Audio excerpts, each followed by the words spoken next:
Patricia Panossi here with the Lunar Magic forecast for October. Now we're slowly further moving into the fall. We had the fall equinox last month and now we're moving into this colder time. We're more into the hibernative type of states, and also the energies are supporting that hibernation phase. On October 2nd and 3rd, depending on where you live, Pluto is coming out of retrograde. Now this is one that is starting to move forward again. So Pluto is really about discovering our own deepest inner desires. So hopefully the last 5 months you've been able to uncover some of these deeper desires and have been able to tune into what it is that you want. So now it is a time to start moving forward, taking action, and to acquire those desires that you have thought of. And with desires, I don't necessarily mean the material type of desires, but it's really like the deeper longings within yourself. On October 3rd, Mercury enters Scorpio. Now this is one of the first planets that's moving into Scorpio. We have a lot more coming up in this month.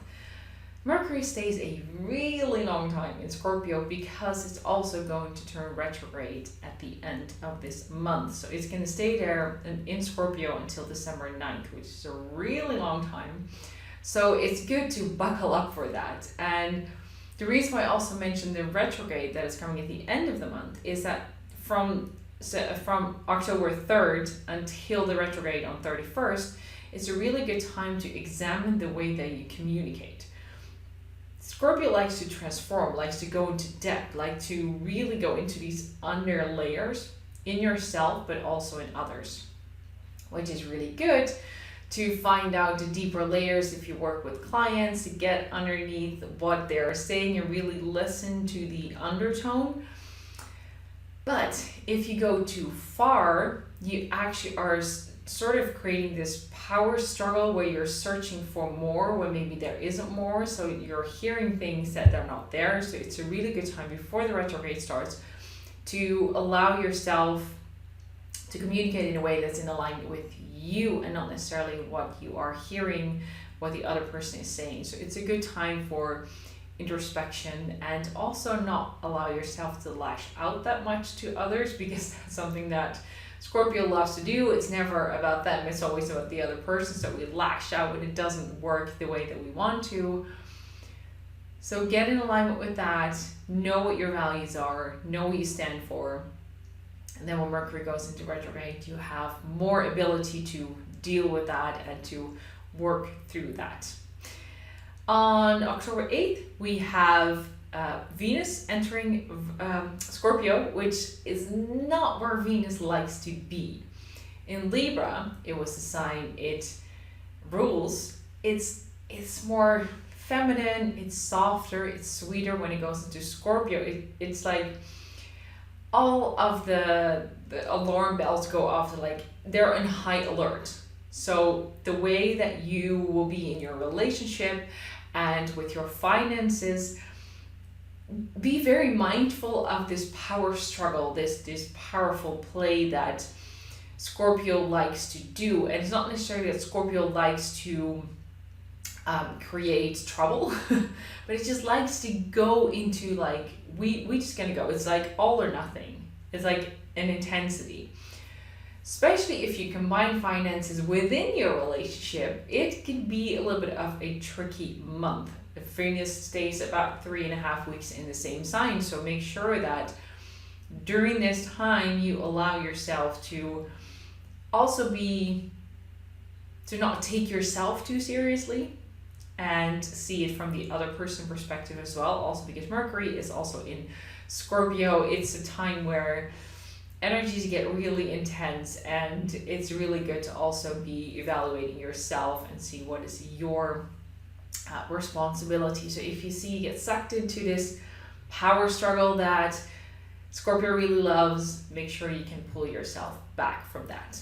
Then on October 13, we have the full moon in Aries, and this is a little bit of a lighter type of energy. It's a little bit like a relief that gives us some more fire, some more playfulness. Aries is the first sign of the zodiac and is more of it's like a playful little kid type of energy, but with a lot of energy. So use that energy to wrap up projects, to to complete certain things, to really make sure you can end certain cycles in your life. Because you want to be prepared when the new moon in Scorpio is coming up. You really want to have a clean slate before moving into that full moon. Also, it's really, you want to find that balance. Like the sun sign is in Libra, it still wants to search for that balance, that not too much high energy. So make sure that you are very clear about your boundaries, be very fierce about what you want, and don't be afraid to ask for it. Make sure that you ask for it nicely, because because Mercury in Scorpio can tend to be a little bit lashy. So make sure that when you ask for what you want, you say it in a nice way. So yeah, it's really good to go after your desires. Also, the sun and the moon are both making a really lucky aspect with Jupiter. It's a really harmonious aspect. So it's also a time where you can invite things in. So make sure you're also ready to receive. Sometimes we think we don't get what we want, and we get frustrated simply because we don't allow ourselves to receive. So this is also a good moment to practice to receive, instead of always be on and always be on the go. On October 23rd, that's when the sun is moving into Scorpio. We're really officially welcoming Scorpio season. And like I said before, Scorpion is about transformation, and not the rainbows and butterflies and soft and sweet kind of transformation, nothing superficial. No, Scorpio is all in. So it's a really good time to focus on your healing. Because of this opening with your unconscious and mostly the deeper, darker layers of yourself. So it's not just your superficial emotions, but really the deep, dark longings, the deep, dark desires that you have. It's a really good time to explore that. So focus on how you can heal yourself in this period. Allow yourself to explore it with a childlike attitude towards it. So don't be judgmental. Don't think you can't have these desires, or this is wrong, or I'm not supposed to have these thoughts or feelings. They are there for a reason. So make sure that you allow yourself to explore those and be gentle with yourself, that there's no right or wrong. And Scorpio really loves the occult, so channel your inner witch, your inner goddess, your inner sorceress to really allow yourself to use all the tools that you need to be able to feel grounded and stable during this quite intense and rough period. On the 27th of October, we have the new moon in Scorpio. This one can tend to be a little bit of a moon that brings up a lot of different emotions and feelings and thoughts. And so where the sun has moved into Scorpio, that's more of an ego way of going into Scorpio energy. But now with the new moon, our emotions are also pulled into that same mixture. So we have our ego and our emotions and our thought, like everything is in this intense, deep, I would say dark, but not in a negative way, because we need light and dark. It's like a darker, it's a new moon, so it's always dark, but this one has a little bit of an extra dark sense to it. It's really about the cycle of life, about death and rebirth. What are the things that really need to come to an end so we can welcome new things in?